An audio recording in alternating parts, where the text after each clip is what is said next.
En el aire, Radio Zipa, emisora del Círculo de Periodistas y Comunicadores Sociales de Antioquia, Colombia, transmitiendo desde el corazón de Medellín, ciudad de la eterna primavera.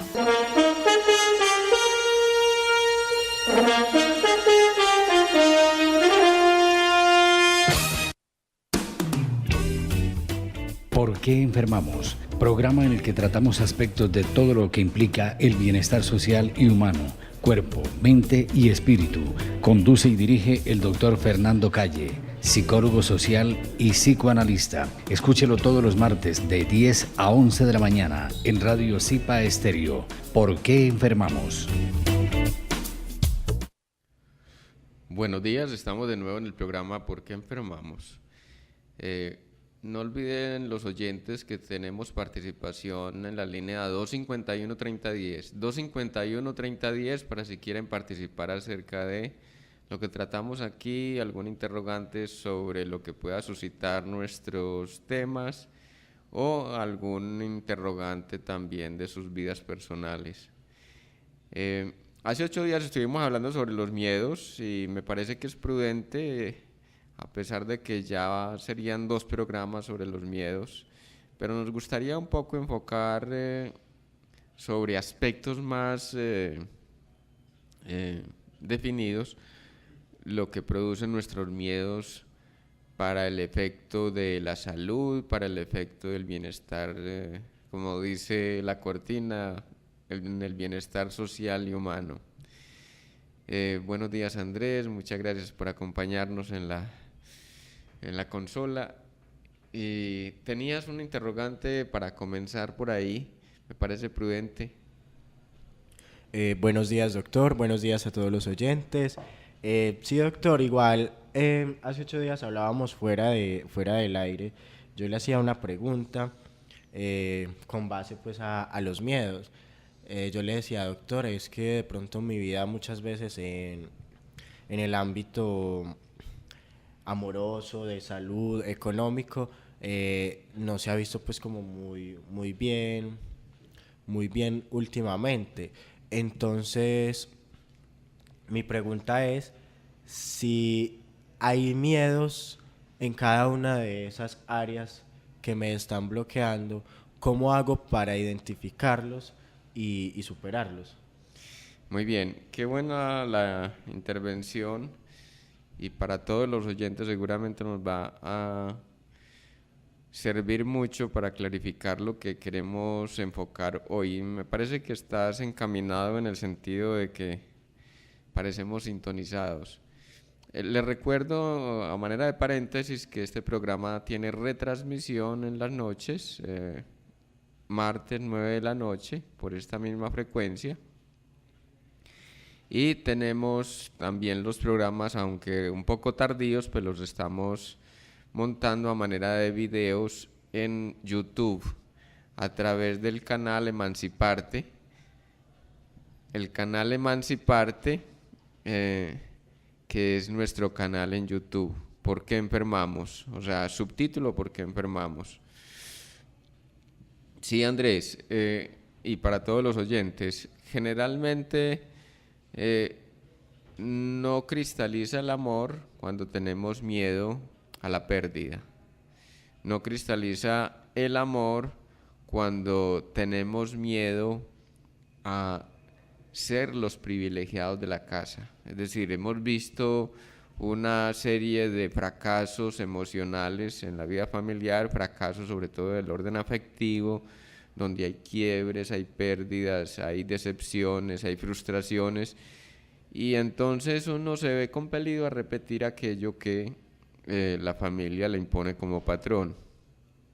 Quiero decir de que si la familia está rodeada de frustración permanente, entonces uno tiende a buscar la frustración a como dé lugar.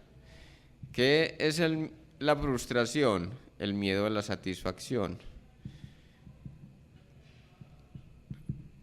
donde la satisfacción se obtiene a través de la misma situación frustrante.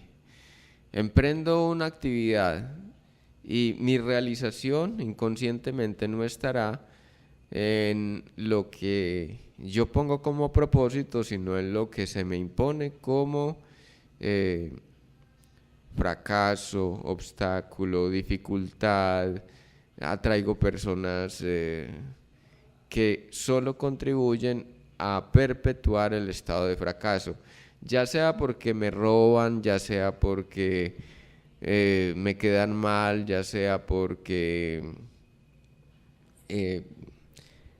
acometen contra la empresa, ya sea porque dañan la imagen propia, ¿cierto?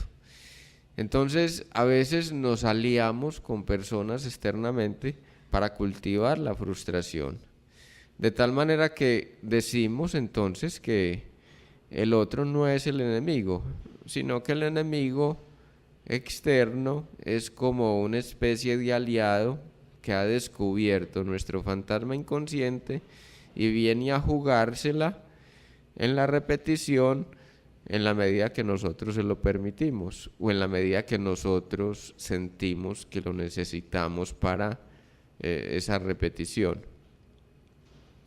Algo así como los iguales se atraen, es el decir popular, ¿no? Dijéramos que dos adictos a la morfina, a la heroína, al alcohol, se atraen entre sí, por eso se encuentran tan fácilmente. ¿Qué? ¿Te vas a chupar? ¿Te vas a tomar el primero? Ah, hágale. Para lo que no hay pereza. ¿Pero qué? Encontró justamente la persona que le cultiva la adicción a la persona. No estamos diciendo pues de que en generalidad de que tomarse un trago sea signo de adicción, sino que estamos diciendo de que nos encontramos justo con aquel que nos ofrece la oportunidad de llevar a cabo ese estado adictivo.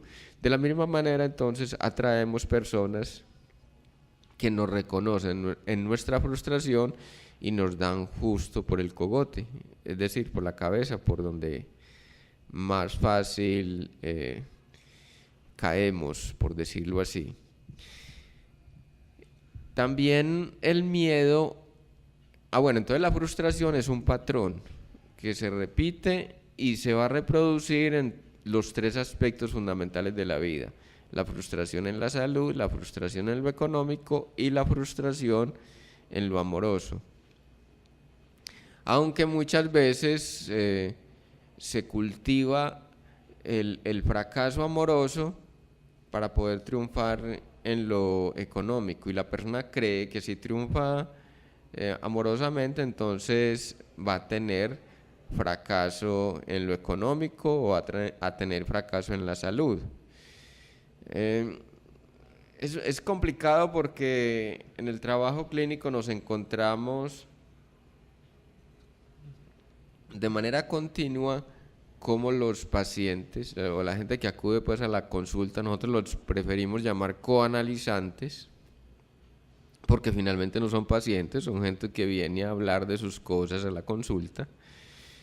Y entonces lo que encontramos de una manera constante es que tienen miedo, por ejemplo, a vivir amorosamente porque creen que necesitan un punto de quiebre, un punto de ruptura en sus vidas, dijéramos una pata de la cual cojear para poder sentir que merecen lo poquito que la vida les puede dar en otros campos.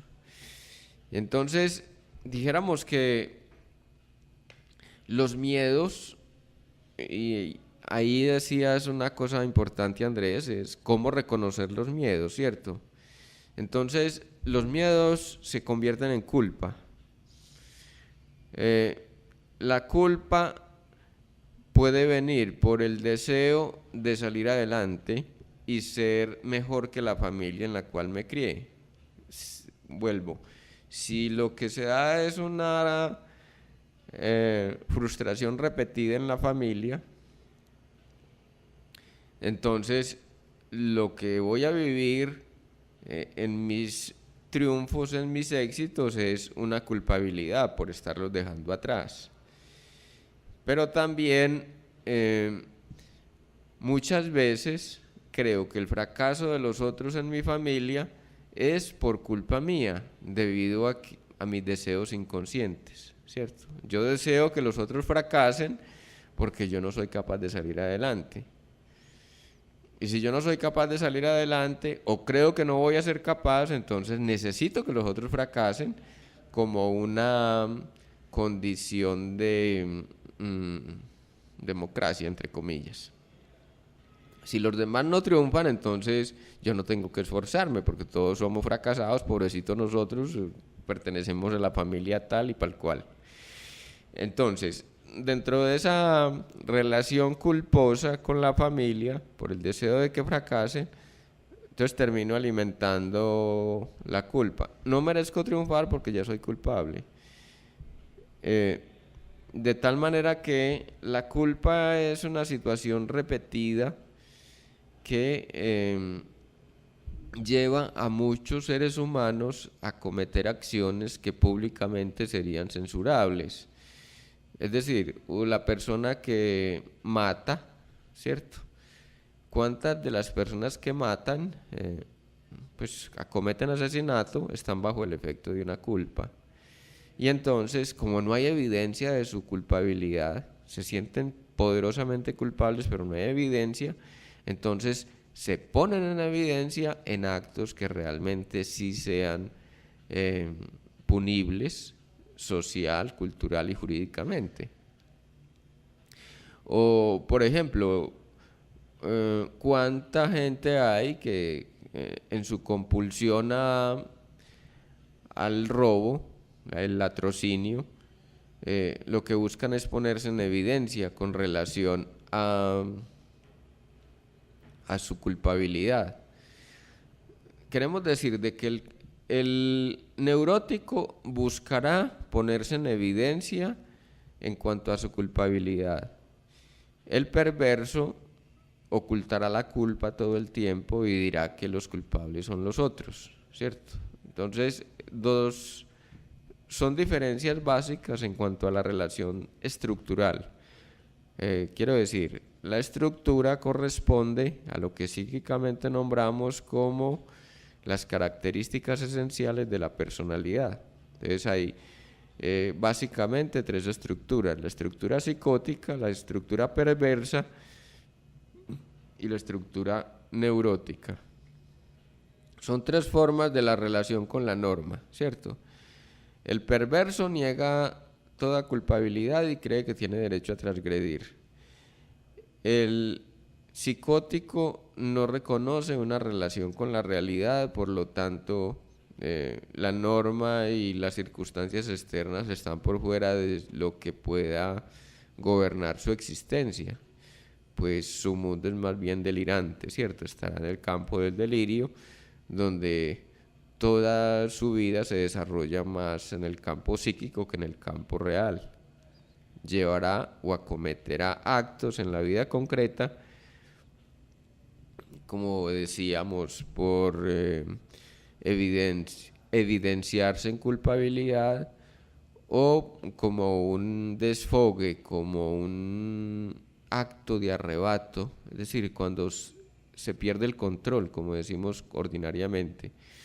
El neurótico está en una posición de excesiva normatividad y se está exigiendo a toda costa cumplir en palabra, obra y pensamiento. Óigase bien, en palabra, obra y pensamiento, cumplir a cabalidad la normativa. Entonces se exige no pensar mal de nadie, se exige no desear mal contra nadie. Y siempre que esto pasa, pues que piensa o desea algo contra alguien, entonces tiene que ir a confesarse. Para eso está la religión, ¿cierto? La religión ahí cumple un papel, dijéramos, de aminoración de la culpa. Mientras que el perverso, la estructura perversa, puede muy bien pasar al acto y aún con las evidencias más palmarias decir: aquí no pasó nada. que hubo una masacre. No, es que yo no estuve ahí, eso fueron los otros. Y negará a toda costa de que ha habido una participación o justificará el acto homicida. Pues, por ejemplo, justificará el acto de la masacre, ¿cierto? Entonces, una manera de rastrear los miedos es a través de la culpabilidad. Si tengo demasiada culpa, tengo miedo a ser por mí mismo y a desanudarme de la vida familiar, ¿sí? La culpa generalmente nace de una vida familiar muy estrecha, psicológicamente hablando. No hablo de que sea en la vida concreta, ¿no? Aquí lo fenoménico nada tiene que ver con lo latente.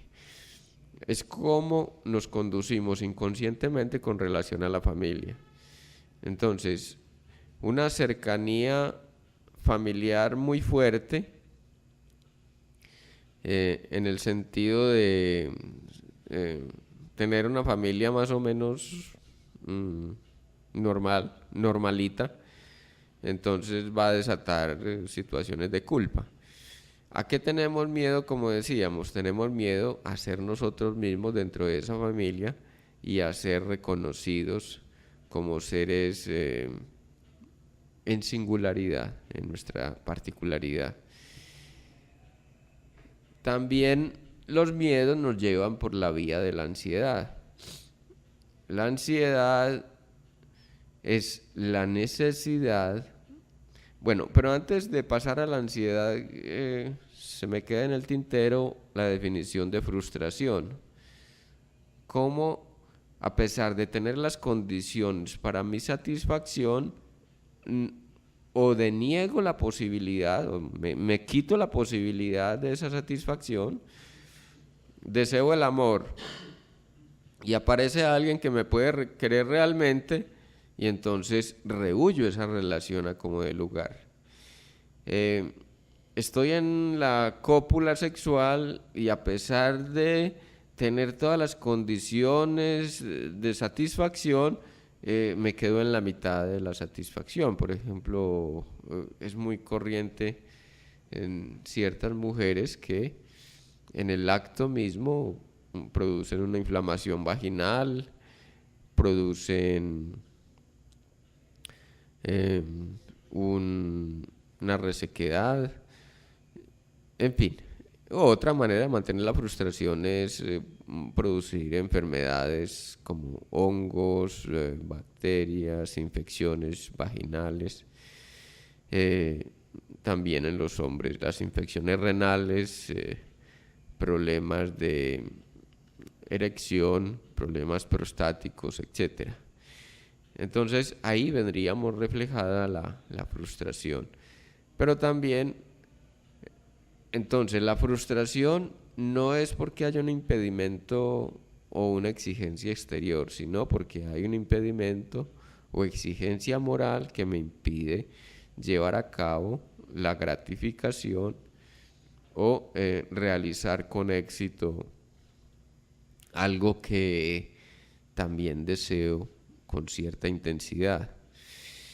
Entonces, la ansiedad es muchas veces una manera de provocar la frustración. Decíamos entonces que el miedo se puede transformar en ansiedad. Si hay ansiedad, miren, decíamos hace 8 días que los miedos ocasionan que alimentamos aquello que tanto tememos.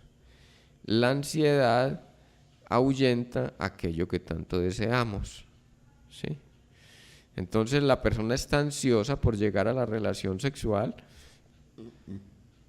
y no tiene la erección, o está tan ansiosa que hace todo para llegar tarde, queriendo llegar a tiempo, hace todo para llegar tarde, por ejemplo, a un encuentro importante amoroso. o hace todo para no llegar a la cita del trabajo que tanto esperaba. En fin, cantidad de cosas por el estilo. En el trabajo clínico es muy común ver personas que están ansiosas por resolver los problemas íntimos, los problemas internos, y todo lo que provocan es que tienen que romper el proceso terapéutico. ¿De qué manera? Entonces se pelean con el jefe, les echan del trabajo, entonces hacen todo para llegar a la sesión temprano, pero llegan tarde, por una u otra razón, siempre llegan tarde. Entonces la ansiedad, decíamos, ahuyenta las posibilidades. Además, porque si el otro nos percibe en ansiedad, lo que producimos en esa disposición, vamos a nombrar ahorita varios aspectos que producen la ansiedad en nuestro comportamiento. Cuando el otro nos ve en esa ansiedad, entonces lo que producimos es una sensación de cansancio, de hastío, o de repudio. ¿A qué me refiero? A que la ansiedad, por ejemplo, en una relación amorosa, nos lleva a que entreguemos demasiado. Y si entregamos demasiado, esto hace que el otro nos perciba, como decimos, con demasiada prisa o una sensación de querernos aprisionar quizá, o una sensación de querer resolver de una vez por todas, quiero decir, el desamparo, el apego, etcétera, etcétera. O sea, la ansiedad también dibuja situaciones que inconscientemente repiten patrones. ¿Como cuáles? Si yo he vivido la sensación de que no merezco ser amado, entonces aparece alguien en mi vida y voy a querer ofrecerle todo lo que esté a mi alcance, solo para tenerle de una manera, dijéramos, asegurarle desde lo que ofrezco. Entonces que voy a querer ofrecer un bienestar, le voy a querer ofrecer tal vez comida, le voy a querer ofrecer la vivienda que necesita, le voy a querer ofrecer el trabajo, le quiero resolver la vida, mejor dicho, para que toda la vida esté agradecido conmigo, porque justamente como yo no me siento en dignidad de ese amor, no me siento que merezca esa entrega o ese ser que tanto anhelé, entonces obviamente va a aparecer la ansiedad como una forma de asegurar al otro. Pero también es posible que nos hayamos sentido muy desamparados en la vida, y en el momento entonces que aparece alguien amorosamente en entrega, entonces queremos que nos diga que nos quiere todo el día, queremos que esté en contacto con nosotros, queremos que de alguna manera supla entonces esa función de mamá o de papá que tanto anhelamos tener en el objeto amoroso. De la misma manera pasa con el asunto o con los asuntos económicos. Cuanto más deseo el triunfo en lo económico, más aparto las posibilidades de ese triunfo. ¿Por qué? Porque la ansiedad también produce inconscientemente, para quienes me perciben y para el universo, produce una vibración de vacío, ¿cierto? Si yo estoy ansioso es porque algo pasa en mí que no estoy a la altura para afrontar y para disfrutar aquello que anhelo. Entonces el universo simplemente los factores, por decirlo así, que me van llegando o que pueden llegar, me van a percibir en una vibración de vacío, y entonces si yo estoy en vacío, me envía, el universo quiero decir, me envía más vacío. Si yo vibro en abundancia, el universo vibra en abundancia conmigo. Si yo vibro en carencia, entonces me llega limitación, me llega carencia, me llega escasez, ¿cierto? Por eso decíamos entonces también de que una manera de bloquear los miedos es enfrentarlos. O sea, si yo estoy en carencia, entonces estoy ansioso por lograr la abundancia, ¿cierto? Ansioso por lograr la abundancia. ¿Qué entiende el universo sobre esa búsqueda mía de la abundancia? Que yo vibro en carencia, en vacío. ¿Qué entiende el universo cuando yo reconozco mi abundancia, mis dones y agradezco por cada cosa que me va llegando? El frío, el viento, la brisa, el sol, la lluvia. Si estoy en agradecimiento, la comida, el sueño, la casa que tengo, si estoy en agradecimiento, entonces el universo me percibe como un ser en abundancia. Entonces, obviamente, la vibración que atraigo es de abundancia. Esto es muy bonito porque nos enseña de una manera muy, muy lógica a vivir. Si el vaso está vacío, el vaso del amor propio está vacío, entonces lo que atraeré será más vacío.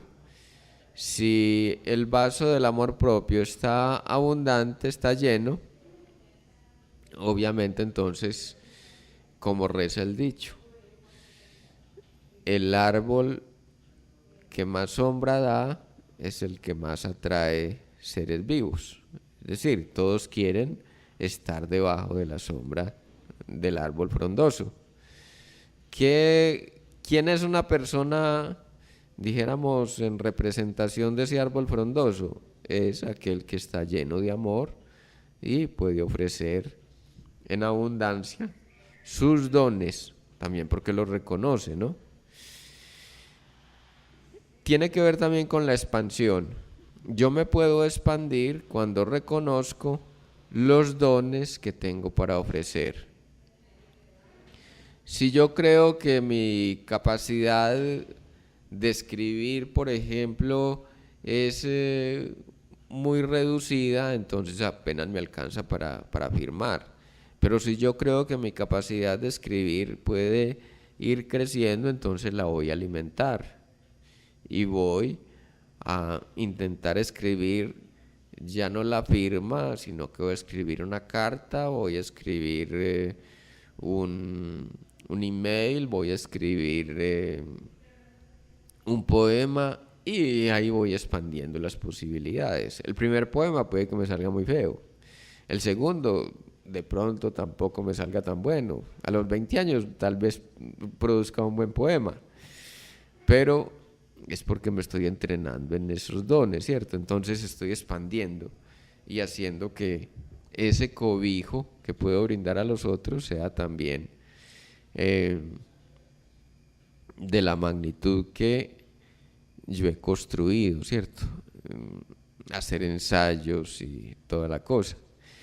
El árbol frondoso no crece de un día para otro. El árbol frondoso tiene una larga experiencia de experimentos, de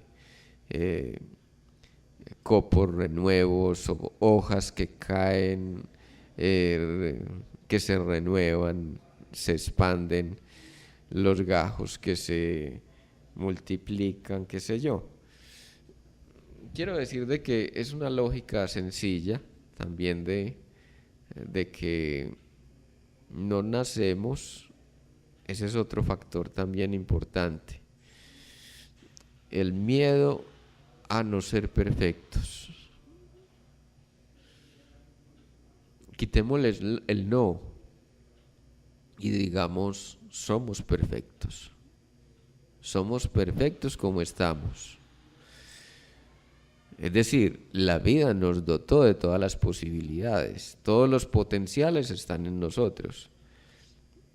Hacia dónde queremos jalonar y hacia dónde estarán nuestras mayores dotes, mayores dones, si no es hacia aquello que me nace hacer en espontaneidad. Es ahí donde expando mis propias posibilidades. Entonces, si soy perfecto, no se trata de la exigencia de no cometer errores, no, estamos en experimento, estamos viviendo la vida en una experimentación, como una experimentación de la conciencia. Somos experimentación de la conciencia cósmica que en nosotros se particulariza. ¿Me hago entender? Nosotros somos la particularidad de una gran conciencia, somos representación del universo. Esto lo hemos dicho varias veces aquí tal vez sea la tercera vez que lo decimos en estos programas, pero es eso, que nos entendamos como que tenemos todas las posibilidades del universo.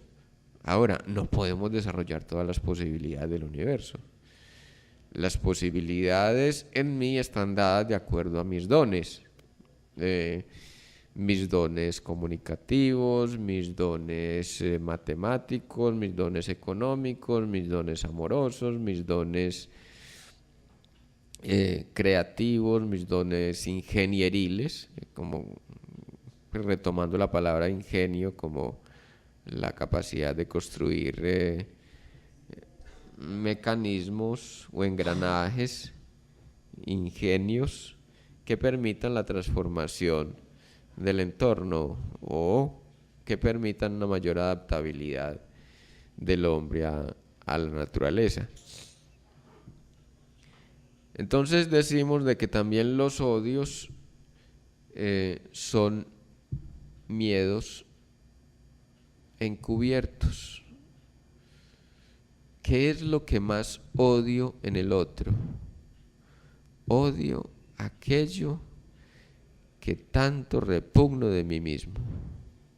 Es decir, el otro no es más que una excusa, el odio contra el otro no es más que una excusa para no afrontar lo que yo en mí siento como un gran error, una carencia, una limitación. Por ejemplo, odio a quien me traicionó. ¿Será que yo soy un traicionero de mí mismo? Esa es la pregunta que nos podríamos hacer. ¿A qué tengo miedo? A mi propia traición, a mi propio engaño, a mi propia tendencia a mentirme y a hacerme juguete fácil de mi propia ignorancia. La mentira es una forma de la ignorancia, ¿cierto? Encubrimos la realidad con una mentira, es decir, escondemos la verdad y en ese sentido entonces lo que intentamos mediante la mentira es ignorar lo que realmente pasa. Es una manera de disfrazar la realidad. Entonces la ignorancia se reviste de mentira. De hecho, los mecanismos que tiene el yo para defenderse son mecanismos para ignorar las emociones inconscientes y los contenidos de nuestra propia naturaleza interior. 24 mecanismos habíamos dicho para defendernos de nuestra propia naturaleza, para no reconocer en transparencia lo que somos, lo que queremos y lo que deseamos o lo que moralmente no aceptamos en nosotros mismos. Entonces, a veces odio también para no amar. Sé que amo demasiado a alguien, entonces me anudo a él a través del odio. Como no soy capaz de dejarlo de amar de una manera, dijéramos, sana, entonces termino odiando a la mamá, a la hermana, al hermano. Aquel hermano que me sedujo en la infancia, entonces tomo el pretexto de la fiesta familiar, me tomo los tragos y termino acuchillándolo. Típico en las familias antioqueñas. Quiero decir, cuando más muertos hay en las familias antioqueñas, y en Antioquia pues en particular, es el Día de la Madre y el 31 de diciembre, que son los días de, obviamente, de reuniones familiares y ese tipo de cosas. Entonces, que el hermano hirió a la hermana, o el hermano mató al hermano, o al sobrino, mató al tío, mató a no sé quién. Y resulta de que son formas de encadenamiento del amor. Eso es bellísimo porque inconscientemente uno no mata sino aquello que ama. Ay, joder, la quinta madre, ¿cómo así? Imagínense que matar a otro es una manera de anudarlo a uno para la eternidad. Sé que si mato a ese otro lo encadeno a mi propia vibración, y cuando vuelva a reencarnar o cuando tengamos la posibilidad de encontrarnos en cualquier recodo de la eternidad, pues estaremos allí para volver a intentar resolver aquello que no resolvimos en una vida pasada. Entonces, matarlo es de alguna manera en el sentido positivo, ¿cierto? Aparentemente es liberar un estado afectivo de odio, de rabia, ¿cierto? Pero eso son manifestaciones del yo, pero inconscientemente sería anudarlo a una repetición que tendremos en una vida posterior. Bueno, estamos hablando aquí un poco saliéndonos del contexto. Es conveniente aclarar que siempre, quiero decir, la mayoría estamos en nuestra vida y nos encontramos con la gente justamente a la cual le hemos hecho daño en otras vidas. Con eso estamos diciendo de que damos por hecho la reencarnación, ¿cierto?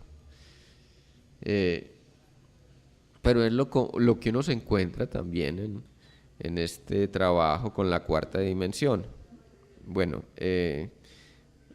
aclaremos. Entonces, ya hemos hablado de las diferentes dimensiones de la realidad. La cuarta dimensión es la dimensión de lo que llamamos el infierno, lo que llamamos el purgatorio y la dimensión de los sueños. Son estados de realidad donde la energía es todavía densa, es decir, todavía no pasa a ese estado de luz plena, que sería la quinta dimensión. Entonces, muchas personas mueren y se quedan en la cuarta dimensión, no pueden pasar a la quinta, como decíamos, y están interfiriendo en nuestros sueños. Bueno, y entonces desde esa perspectiva Estamos hablando de una perspectiva de la física cuántica que nos habla de las diferentes dimensiones de la energía, ¿cierto? Hay una energía básica, dijéramos que es la energía fotónica, pero esa energía fotónica va tomando formas en la medida que va interactuando con el ADN, y el ADN le va dando forma, le va imprimiendo patrones a la energía fotónica o a la energía lumínica, la que nos permite ver, ¿cierto? Entonces, esos patrones generalmente organizan a primera incidencia, organizan la energía fotónica y le dan, dijéramos, un orden mínimo y le imprimen información, ¿cierto? Le van imprimiendo información. Quiero decir, el ADN es información. Todo lo que interactúa con el ADN, entonces se ve interferido, especialmente la luz fotónica o la energía fotónica. En ese sentido, entonces, ¿por qué no fuimos por este camino? Porque estábamos tratando de explicar el asunto de la cuarta dimensión y cómo comprometemos a otros mediante la muerte que le ocasionamos. Entonces es como si necesitáramos comprometer a ese otro para una vida posterior y luego venir a resarcir y a remediar aquello que hicimos en un pasado, que puede ser un pasado infantil. A veces la existencia misma nos permite modificar unas formas de interacción que han sido demasiado dañinas, porque bueno, entendimos que finalmente el otro está en nosotros y que somos en el otro, y entonces aprendemos aquello del perdón y aprendemos aquello de la reconciliación como parte de el encuentro con nuestro ser divino, ¿cierto? Pero a veces nos demoramos existencias una y otra y otra y otra y otra y otra, hasta que finalmente algo nos dice: a ver, despierte, despierte, se va a quedar en el mundo de los sueños. No, es para despertar. Entonces, esto es muy llamativo porque encontramos en la cuarta dimensión gente que no puede pasar a la quinta dimensión porque simplemente no sabe para dónde ir, o simplemente se quedó tatuado con el patrón de que no puede ser diferente a los demás. Si su familia se quedó en la cuarta dimensión, entonces estarán allí. El primero que nos recibe al morir son nuestros propios familiares. Si nuestros propios familiares no han trascendido, entonces nos quedaremos allí a repetir con ellos la existencia que hemos tenido en la vida que materialmente compartimos, ¿cierto? Si me hago entender, hay gente para la cual el gran acontecimiento al morir, y lo anhelan con todo fervor, es reencontrarse con sus seres queridos. Y sus seres queridos puede que no hayan pasado de la cuarta dimensión. Entonces se quedarán allí sin poder, como decimos, ver la luz, ¿cierto? Además porque afectivamente están vinculados a esos seres que, por ejemplo, el padre, la madre, que han desencarnado 15, 20 años atrás de cuando ellos lleguen a desencarnar.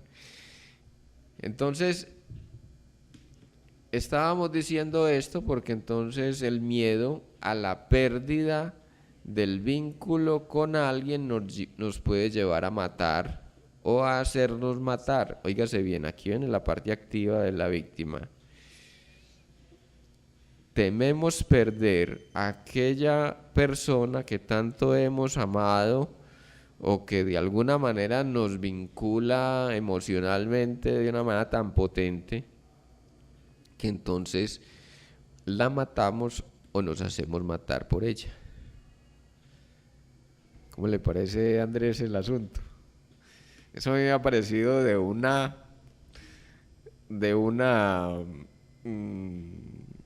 profundidad y a la vez conmoción, que no salgo del asombro, pues, impresionante.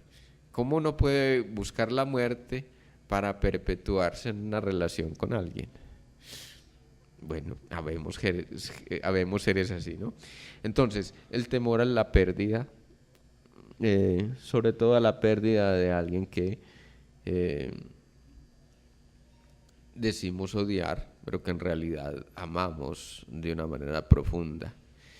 También hay un hecho notorio, y es que muchos seres humanos continúan vinculados a unas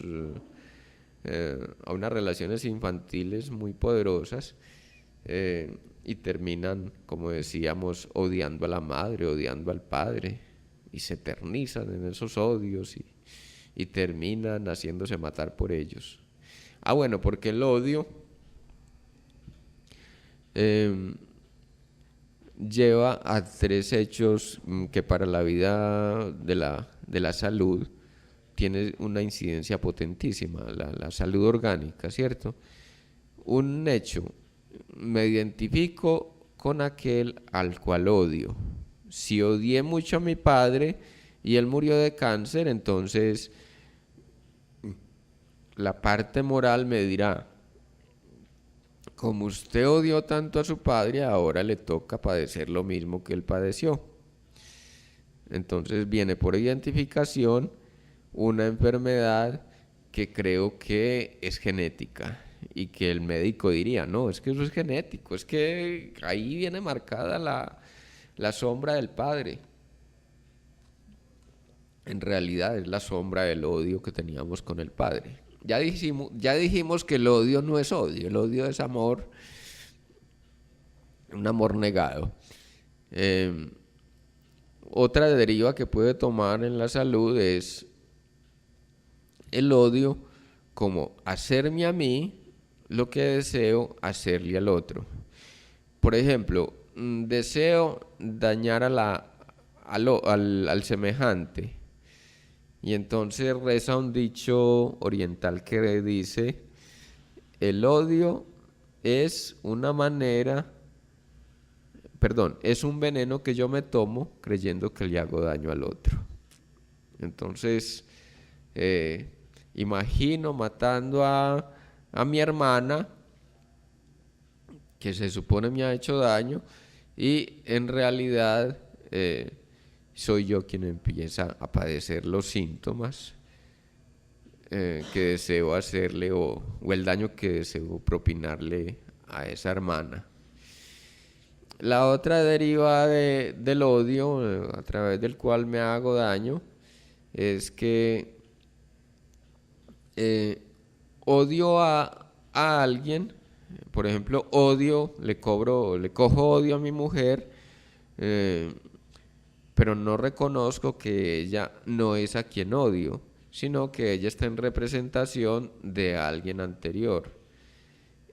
Pero le impongo a ella la carga de que me tiene que sobrellevar, me tiene que atender, porque, como una manera de cobrarle, entonces le impongo mi enfermedad. Entonces le impongo una parálisis, le impongo una enfermedad terminal, le impongo una enfermedad crónica, y entonces resulto siendo el enfermito que mi mujer lleva y trae para donde, del médico a especialista, del especialista al curandero, del curandero al brujo, y del brujo al chamán, y anda conmigo para toda parte, porque yo soy entre comillas, el apéndice que odia a quien tanto bien le hace. pero de una manera pues como de, usted tiene compromiso moral conmigo porque usted se casó conmigo. Entonces, también viene la rebeldía como una manera de los miedos, ¿cierto? La rebeldía es es una reacción contra el poder que siento que el otro tiene sobre mí. Le doy mucha importancia al amor de mamá, entonces, o al amor de papá. Entonces creo que me van a absorber y me vuelvo un rebelde terrible. No quiero estudiar, no quiero hacer nada, no quiero sino echar a perder la vida. Pero también eso da cuenta de una relación dominante que muchas veces los padres desarrollan con los hijos. Los hijos, al verse acosados y al verse atosigados por esa relación tan controladora, entonces no se dan cuenta de sus dones y creen que lo que tienen que defender es su propia libertad. Y para defender esa libertad, entonces se oponen y cobran con el padre una causa de su existencia. Derivan entonces en las drogas, en la oposición a la norma, en echarse a perder, derivan en todo aquello un amor intenso que por ser controlador no permite un desarrollo de la libertad, por tanto no permite un desarrollo de los dones y siembra al sujeto en una relación reactiva. ¿Qué es una relación reactiva? Debo sumisión por todo el amor que les tengo, pero como no dejan que yo sea como puedo ser, entonces mi causa será defender mi libertad. Aunque mi libertad no sepa para dónde va. Quiero decir, no sepa yo para dónde va. Simplemente es defender mi libertad. Entonces se convierte allí en una causa de papá e hijo, ¿cierto? O papás e hijos, donde el uno refuerza el control y el otro refuerza la defensa contra esa necesidad de control. Y ahí terminan enganchados donde se pierde el sentido de la vida. Entonces, otra reacción del miedo es el control. Ya decíamos, la necesidad de control entonces lleva a las guerras, lleva a las inquinas, lleva a esas relaciones distorsionadas entre padres e hijos, entre educadores y educandos, donde el educador que intenta controlar a sus estudiantes tiene que utilizar métodos agresivos,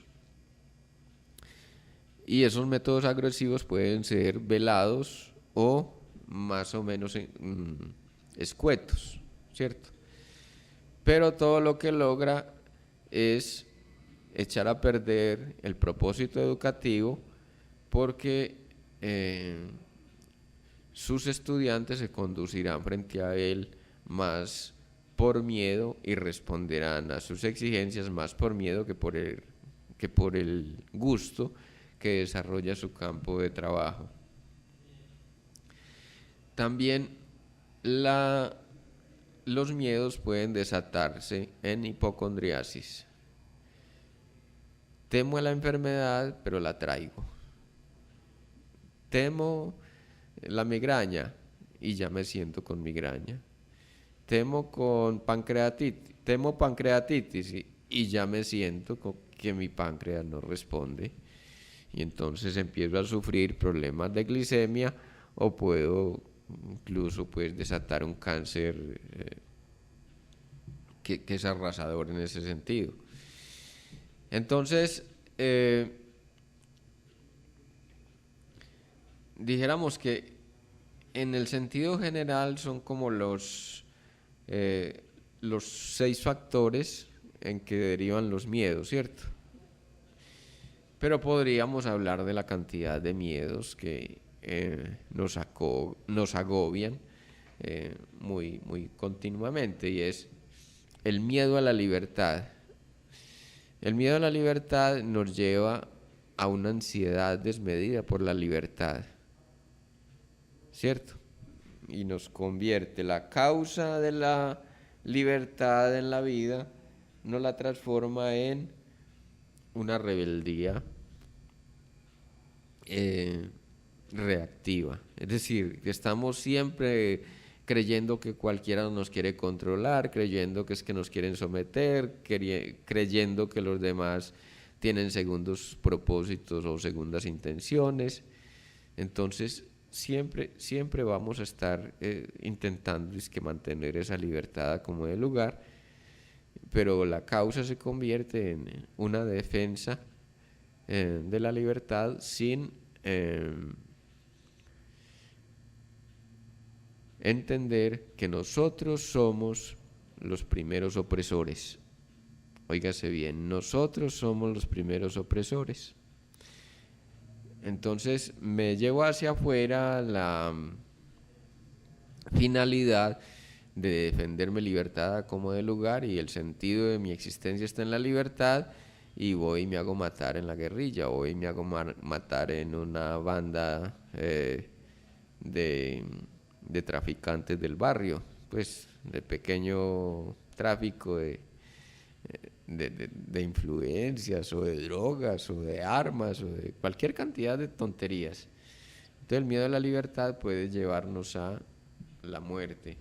El miedo a la muerte, pues finalmente parece ser que el miedo a la muerte es el miedo al más allá, o sea, el miedo a la cuarta dimensión, lo que hay más allá. Pero también el miedo a la muerte encarna o encubre la relación con el miedo a los seres queridos que ya han fenecido, que pudieran fenecer, es decir, morir, y que me van a juzgar, porque yo ya me estoy juzgando negativamente. Me van a reconocer en mis faltas, en mis odios, mis miedos, mis creencias. Entonces viene como un miedo a ser juzgado y a ser ajusticiado. El miedo de la ignorancia, ya decíamos entonces que, bueno, esto tampoco lo habíamos nombrado, al menos este matiz no lo habíamos nombrado, y es que a veces tememos tanto a la ignorancia que queremos morir para poder liberarnos de la ignorancia misma. O sea, lo queremos saber todo y estamos tan ansiosos que dejamos de vivir y empezamos a vivir una espiritualidad forzosa. Empezamos a vivir, dijéramos, en lo etérico, dejando de ser seres humanos, dejando de vivir lo que tenemos que vivir o lo que vivimos a vivir aquí en esta esfera de realidad, y entonces en ese sentido echamos a perder la vida. El miedo a la humanidad nos lleva a la espiritualidad, y ese miedo a la ese miedo a la humanidad puede ser el mismo miedo a la ignorancia, y es que perdemos lucidez cuando llegamos a esta esfera, a materializar nuestro cuerpo, nuestra condición energética, porque obviamente caemos en densidad. Es decir, lo etérico es translúcido, es transparente, lo material obviamente es denso y no puede ser ni transparente ni se puede pasar fácilmente por en medio de él. Hay otra cantidad de miedos que yo creo que ameritan otro programa. Estamos hablando del miedo a la sexualidad, del miedo a la homosexualidad, el miedo a la soledad, el miedo a la diferencia, el miedo al abandono, el miedo al desamparo, el miedo a la satisfacción, ¿cierto? Pero entonces, más o menos es intentar, pues, que primero hay que reconocer los miedos para cerrar el programa por hoy. Primero hay que reconocer los miedos y cómo se manifiestan. Y después empezar a trabajarlos. Pero con la condición, resumámoslo en 2 palabras, el miedo no es más que el miedo a sí mismo, a lo que soy, a mi esencia. Entonces, finalmente los miedos los podemos reducir en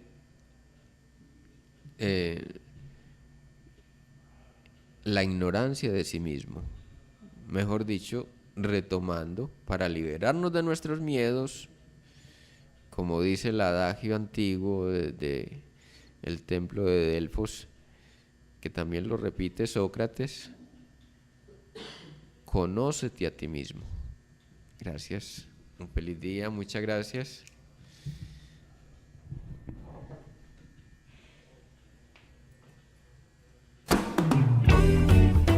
Aquí finaliza ¿Por qué enfermamos? Con el doctor Fernando Calle Valencia, programa en el que tratamos aspectos de todo lo que implica el bienestar social y humano, cuerpo, mente y espíritu. Escúchelo todos los martes de 10 a 11 de la mañana en Radio Zipa Estéreo. ¿Por qué enfermamos?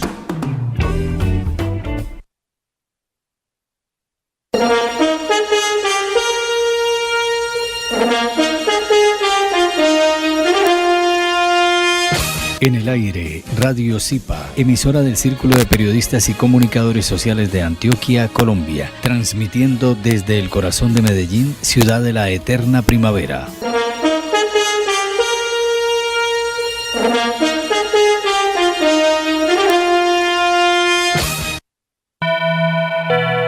Que la magia sea tu mejor traje, tu sonrisa el mejor regalo, tus ojos el mejor destino, y tu felicidad nuestros mejores deseos. Que reine la paz y el amor en cada uno de los hogares de Colombia y el mundo. Son los deseos del Círculo de Periodistas y Comunicadores Sociales de Antioquia, Colombia.